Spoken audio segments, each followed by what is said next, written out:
Hi, I'm Lisa, I'm 28, and I'm from London in the UK. I remember my childhood as being really idyllic. I had lots of time outdoors, playing, and I loved reading. I went to school and loved studying. I was the Harry Potter generation, so I just remember devouring the books like there was nothing else to do. And then when I was around 11, I started noticing some changes. And I wasn't really quite able to read the Harry Potter books as quickly as I used to. I just got really, really tired and felt like I needed to sleep all the time. And at the same time, I started to lose my concentration and I couldn't quite focus on schoolwork. I remember this one time where I woke up and there was a teacher standing over me. And he just looked at me and he said, "Is there something you'd like to tell me?" And I just had no idea where I was or what was going on. And so I looked around and I saw all my classmates were staring at me. And I looked down at my arm and I had all these pinch marks. And I realized that I had asked the person next to me to pinch me every time my head dropped because I just kept falling asleep in all the classes. And this was an example of a time where I got caught and it was really embarrassing.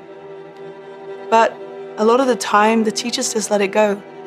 And they've later told me that it was because they thought that I was actually on top of things.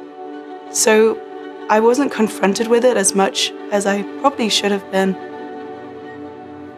And there were other things. I found that whenever I was laughing or somebody said something really funny, my body would just turn into jelly. There was this one time where I was doing homework with a friend and I had a glass of juice and I'm drinking the juice. And just as I'm drinking the juice, my friend says something really, really funny. And I don't remember what it was, but I just remember feeling this urge to laugh, but not being able to spit out the juice. At the same time, my knees started getting weak. And so I was stumbling towards the bathroom to be able to spit out the juice, but I just couldn't get there. And I ended up lying on the floor, spitting out the juice there and hitting my head. I was still engaged with what was happening around me. I could hear things. I was fully conscious. But even keeping my eyelids open was an enormous struggle. I don't think any of us really thought that it was anything serious. It was just this strange quirk that I had. But as funny as it was at the time, it was actually also pretty scary because I found that I lost control of myself in a way that I really didn't like. And I was just locked in my own body. And the final change that I noticed in my early teens was this fear of going to sleep. I'm not a very superstitious person, but for some reason I was convinced that my house was haunted. And sometimes I woke up in bed with this feeling that there was someone in the room, someone who wanted to do something really horrible to me. And I would find that I couldn't move at all. Sometimes I felt like there was pressure on my chest, so even breathing became difficult. I call this phenomenon the Shadowman because even though there was never a clear figure or a face, it still felt like a human presence. And I believed that if I moved away from that house, then the Shadowman would also go away.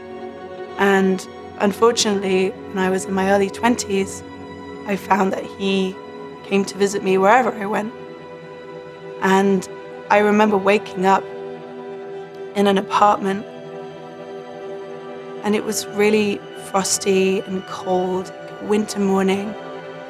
And I looked towards the window and I saw this writing on the window pane. And it said, "Nice to see you again."